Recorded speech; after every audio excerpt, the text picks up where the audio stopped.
we live by a creek that's dry much of the year, but sometimes it floods, and we can even get locked in here and not get cars across the creek. Well, that's obviously could mess up your day or your hairdo.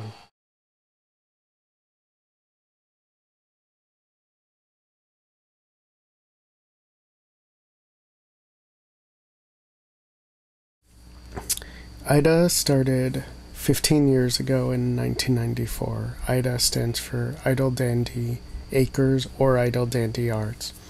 IDA started as kind of an outgrowth to the Short Mountain Sanctuary Fairy community. There were a lot of people going to gatherings at Short Mountain and others who decided they wanted to start a gay arts-oriented community. And it happened that this piece of land called IDA was going to be available for people to rent, and they came and looked at it and fell in love with it, and 15 years later still love it, or at least the people that are left. IDA started as a gay arts community, I think, in November of 1993, and it's, by gay I mean kind of IDA started as a gay male arts community in 1993, and it wasn't too long before the gender dynamics started switching. Some women started spending more time here, and now it's kind of like someone put on the fast blend button on a blender for the genders here, because it's really turned into a kind of sometimes undefinable gender situation, meaning like there's people that identify as gay or lesbian or trans or like other. I think other can be a big category around here sometimes. So that's one thing that's been really interesting, is watching how the gender definitions and dynamics have shifted back and forth and all around. IDA's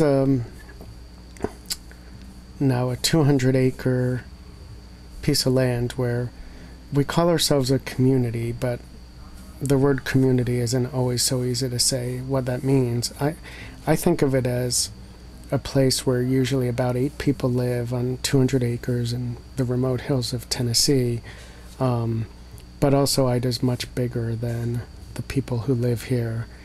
Every year we host a music event called Idapalooza Fruit Jam, and that gets hundreds of people here.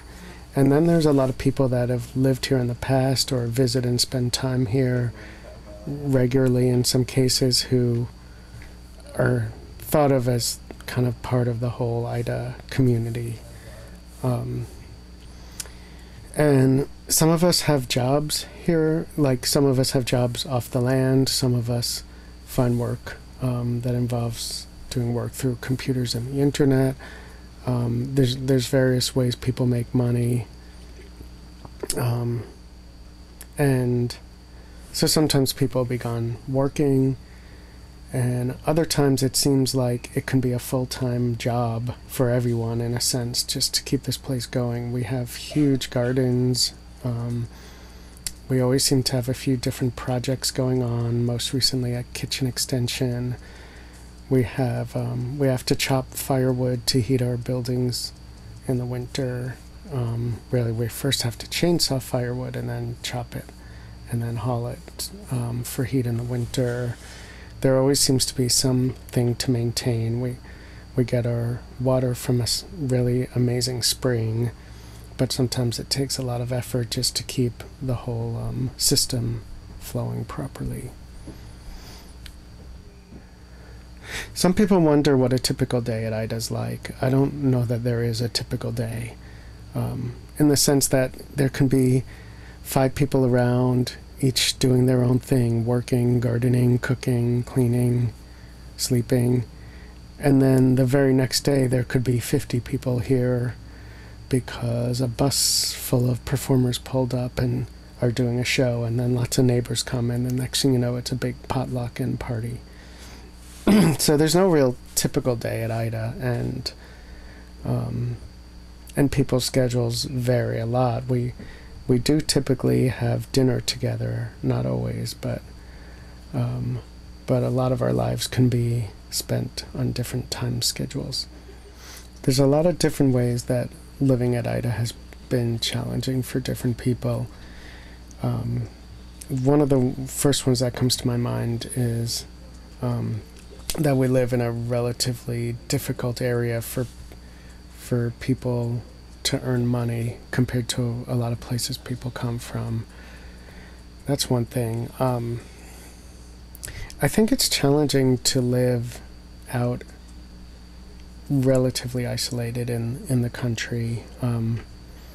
I think most of the people that have lived at IDA over the years are from suburban or urban backgrounds, so living really far in a rural area is challenging because you don't have a lot of the cultural references you're used to available, and one thing that's exciting about that is it sometimes forces people to make culture, and that can foster creativity, but the downside of that is you can start to see the same people all the time and not have like art scenes or political activism scenes that people have been used to, and that can be really challenging.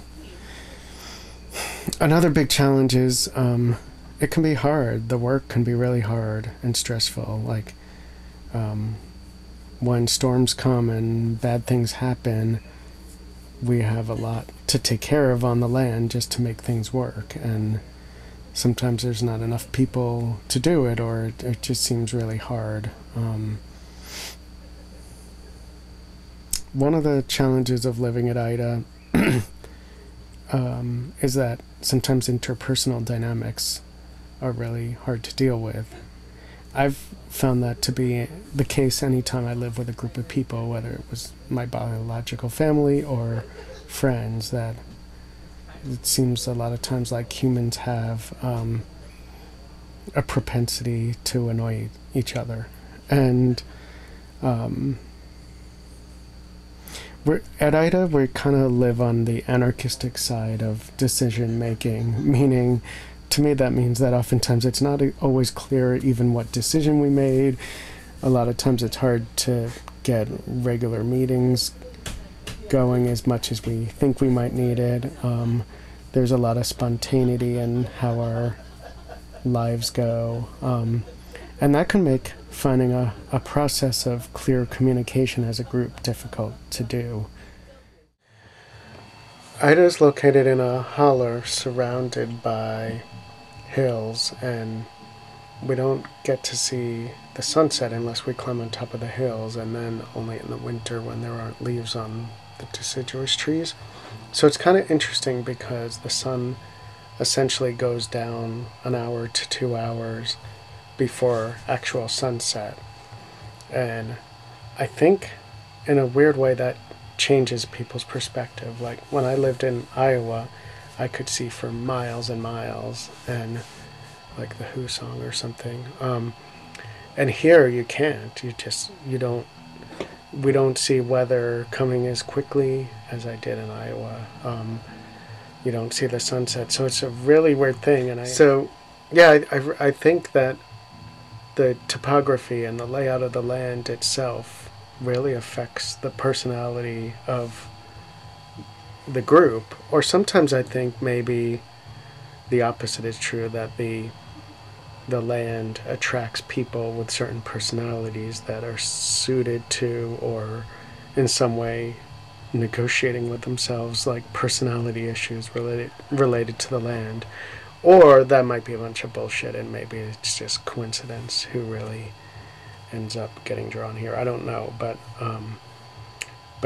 the reason I was saying that is because I think I think that living in a holler like we do, it kind of affects personalities and social group dynamics, and that's one of the challenges. One thing that's really cool to me is, having been in a place for 15 years where there's a creek, I can see the erosion over a period of time like I've never seen before with a body of water that's so close to me. So it's really cool to watch how land changes. And of course, like, the erosion I'm seeing is tiny compared to geologic time, but in the span of, in comparison to what I've seen elsewhere in my life or what I observe that other people see, I feel really fortunate to get to see larger sweeps of natural changes going on. I've seen the beginnings of a shift in the forest where there's certain species starting to become a little less dominant and other species coming on as the forest matures through, I guess that's what they call it, matures through different phases. And so it's pretty cool to definitely to live in an area for a while. And maybe most exciting for me is, like, I've seen gardens grow through 15 years of gardening the same patches in some cases.